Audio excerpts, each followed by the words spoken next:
Hey everyone, and happy Friday. It's time for another quick video devotion for you to follow along with your family. In the past several days, we have borne witness to several demonstrations protesting the unjust treatment of people of color by members of American law enforcement agencies. In addition to those protests, which have largely been peaceful, we have also witnessed rioting and looting and other violent acts committed by misguided individuals.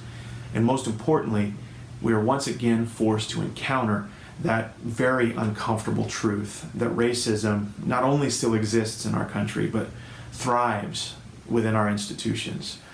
Despite what our Constitution says, we still have yet to adopt that idea in our society that all people are created equal. All of these events that we have witnessed lately remind me of one of the oracles of the prophet Isaiah. Isaiah is a really big book in the Old Testament, but scholars believe that it was written by no less than 3 different prophets who either all went by the name Isaiah or all recorded their oracles under that name.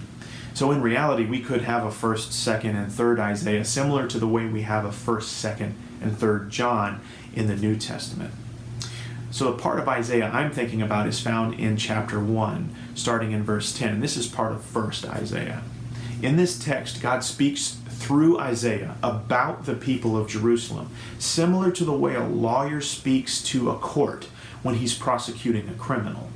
God compares Jerusalem to Sodom and Gomorrah, which are synonymous with sinfulness.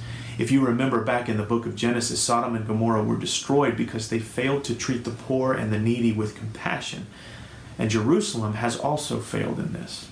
God essentially tells the people, I've had enough of your animal sacrifices. Your worship isn't real.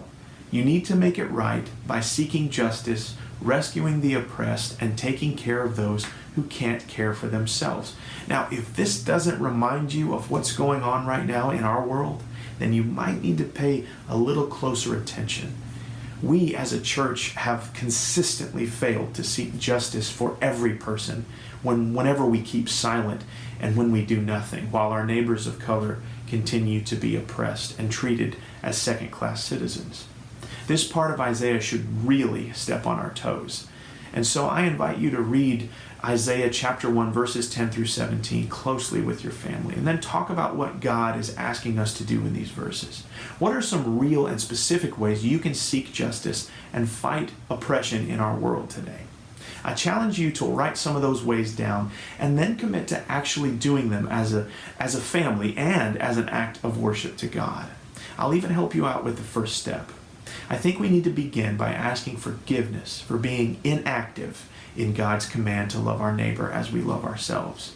Forgiveness from God and forgiveness from our neighbors whom we have failed.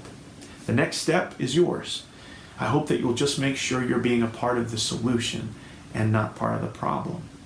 Until next time, I pray that you'll stay safe and healthy and that you'll honor this challenge that this text from Isaiah places on all of us. We'll see you soon.